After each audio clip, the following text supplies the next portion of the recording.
Alors, est-ce que faire des rêves lucides, c'est dangereux pour la santé? Et quand je dis dangereux pour la santé, pas pour le sommeil, pour la récupération de la fatigue, etc. Donc ça, j'en parlerai dans d'autres vidéos, même si j'en ai déjà parlé. Non, plus pour la santé mentale. Parce qu'on a déjà entendu parler donc des rêves lucides. Je ferai un bref rappel de ce que c'est pour ceux qui ne le savent pas encore. Et de cette notion de préférer le rêve à la réalité. Alors, le rêve lucide, pour rappel, donc c'est un rêve dans lequel vous avez la même conscience que dans la vraie vie. C'est-à-dire que là, quand vous me regardez à travers votre écran, la conscience que vous avez là maintenant, il n'y a aucune différence avec la conscience que vous pourriez avoir dans votre rêve. Là où en général, dans votre rêve, vous ne savez pas que vous rêvez, vous n'avez pas spécialement de contrôle sur l'univers onirique qui vous entoure, et bien là, par contre, dans ce type de rêve-là, il n'y a aucune différence avec la vraie vie. En fait, c'est comme une deuxième vie la nuit, sauf que du coup, vous avez tous les pouvoirs que vous voulez. Vous pouvez faire absolument tout ce que vous voulez. Problème, c'est qu'il y a certaines personnes qui disent qu'elles préfèrent à la longue leur rêve à la réalité. Parce que avoir une vie en général quand on est adolescent, c'est souvent les adolescents qui disent ça, où on est en pleine galère de trouver son chemin, etc. Et puis quand on s'endort la nuit, avoir la capacité de venir en fait tout simplement pouvoir faire ce qu'on veut, ça peut créer un petit décalage. Un petit décalage, je vais complètement bafouiller. Désolé, c'est la 15e vidéo que je tourne, c'est gros enchaînement. Si je bafouille un peu, je laisserai, je trouve ça marrant. Qu'est-ce que je disais? Ah oui, du coup également, avant de vous dire pourquoi ça n'a pas tellement de sens, ces rumeurs-là, je vais juste vous dire que si les adolescents font beaucoup de rêves lucides et sont souvent sujets à ça, c'est pas pour des raisons bizarres, c'est juste qu'en fait, il y a un phénomène de maturation cérébrale qui pourrait être à l'origine du nombre de rêves lucides plus élevé dans cette tranche d'âge-là. Donc ça, on en parlera dans une autre vidéo, mais je tenais juste à faire un petit point là-dessus.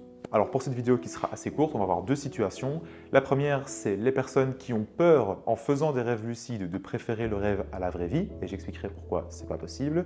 Et les personnes qui sont dans la situation là maintenant, d'avoir ce problème de préférer le rêve à la vraie vie. Dans ce cas-là, c'est possible, mais j'expliquerai mes théories sur le sujet. Pour les personnes qui préfèrent le rêve à la vraie vie, en fait, je pense sincèrement que c'est des personnes qui fuient la réalité pour X raisons. Elles ont peut-être leur raison de fuir la réalité ou leur situation qui est moins bien. Par exemple, l'ermite des songes en parlait.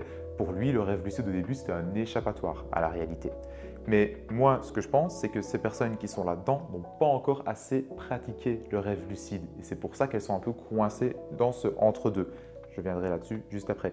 Parce que, en fait, tout simplement déjà pour faire des rêves lucides tout le temps, c'est assez compliqué. À part si on a des prédispositions au niveau neuroanatomique, c'est pas simple. En général, il faut s'entraîner, c'est quelque chose qu'il faut vraiment vouloir, donc ça n'arrive pas comme ça. Et les personnes qui sont dans cette addiction au rêve lucide, en fait, je ne pense pas que ce soit le rêve lucide le problème, mais la situation de ces personnes. Et donc, ça aurait pu, là, c'est le rêve lucide, mais ça aurait pu être les jeux vidéo ou ça aurait pu être autre chose.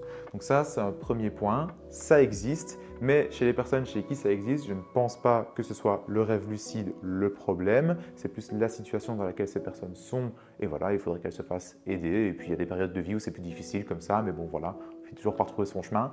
Et sinon, il y a la raison que ces personnes n'ont pas encore fait assez de rêves lucides. Et j'explique ça tout de suite. Parce que voilà, pour le deuxième cas, qui ont peur en faisant des rêves lucides de préférer le rêve, mais en fait, pourquoi, à mon sens, c'est pas possible? Ce qui se passe dans les rêves lucides, c'est que effectivement, vous vous retrouvez dans un univers qui est pareil que la vraie vie, en fonction de votre niveau de lucidité, bien sûr, qui sera la vidéo juste après celle-ci. Mais en fait, ce qui se passe, c'est quoi? C'est que, à force de tout contrôler, dans le rêve, on se rend compte que ça n'a aucun intérêt de tout contrôler. Vraiment. C'est-à-dire que c'est comme dans un jeu vidéo. Imaginez vous jouez à un jeu vidéo et en fait, vous avez des cheat codes pour venir faire en sorte que vous avez, je sais pas moi, argent illimité, pouvoir illimité, que les ennemis vous les tuez en un coup. En fait, le jeu, vous y jouez quelques heures et puis après, ça se termine. Ça n'a pas d'intérêt. C'est-à-dire vraiment le fait de tout contrôler, c'est chiant. Le rêve lucide, pourquoi c'est pas chiant? Parce qu'en fait, il y a des difficultés dans le contrôle, c'est-à-dire que ça s'apprend de tout contrôler. Au début, vous n'allez pas réussir à voler, ensuite vous allez réussir à voler de mieux en mieux. Il y a aussi le côté où vous n'allez pas spécialement réussir à contrôler des personnages de rêve au début, après vous allez réussir à les contrôler, vous allez réussir à faire apparaître des choses de plus en plus grosses, à réussir à faire plein de choses, à explorer plein d'endroits, à commencer à relier dans votre rêve et dans vos rêves différents les lieux qui sont interconnectés. Donc ça, c'est ce qui est bien avec ce côté-là. Mais le fait de préférer le rêve à la vraie vie pour ce côté-là, j'y crois honnêtement pas du tout. Parce qu'en fait, c'est justement ce qui est incroyable avec le rêve lucide, c'est qu'on se rend compte, à force d'être dans un monde où on contrôle tout, ce qui est bien, c'est pas de tout contrôler, c'est de se retrouver dans ce monde à explorer, mais tout comme la réalité en fait. Et ce qui se passe, c'est que à force de tout contrôler, ça perd de sens et on aime justement le fait de ne pas avoir de contrôle sur une situation. À force de pratiquer les rêves lucides, on se rend compte que ne pas contrôler les choses, c'est bien aussi. Et avoir cette possibilité de tout contrôler, on se rend compte que tout contrôler n'est pas la solution au bonheur. Et puis après, on apprécie encore plus le manque de contrôle qu'on peut avoir dans la réalité. Voilà, c'est un peu le résumé de cette vidéo. Très très simple, c'est juste une pensée que je voulais vous partager. La prochaine, oui, j'ai vraiment l'habitude de, pour ceux qui ne me connaissent pas, j'ai l'habitude de terminer mes vidéos comme ça. Une fois que j'ai dit ce que j'avais à dire, après c'est fini.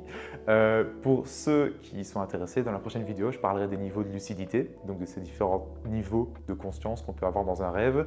D'abord de manière très vulgarisée et ensuite en vulgarisant du travail de fin d'études que j'ai fait à l'université qui consistait à évaluer les différents niveaux de lucidité dans le rêve. La prochaine vidéo sera une vidéo vulgarisée et par la suite, vraiment, donc la grosse vidéo qui va sortir bientôt sera une vidéo donc avec les textes écrits en rouge, donc niveau chercheur, où là je vous détaillerai en quoi consistait mon travail et ce que j'ai découvert sur la conscience et pourquoi pour moi le rêve lucide c'est bien plus que contrôler ses rêves, mais c'est permettre de comprendre comment la conscience évolue dans la journée et dans un univers, et donc dans le rêve et dans la vraie vie aussi. Voilà, j'espère que cette vidéo vous aura plu. Si ça vous intéresse, vous pouvez aller regarder mes autres réseaux et je vous dis à bientôt pour une prochaine vidéo.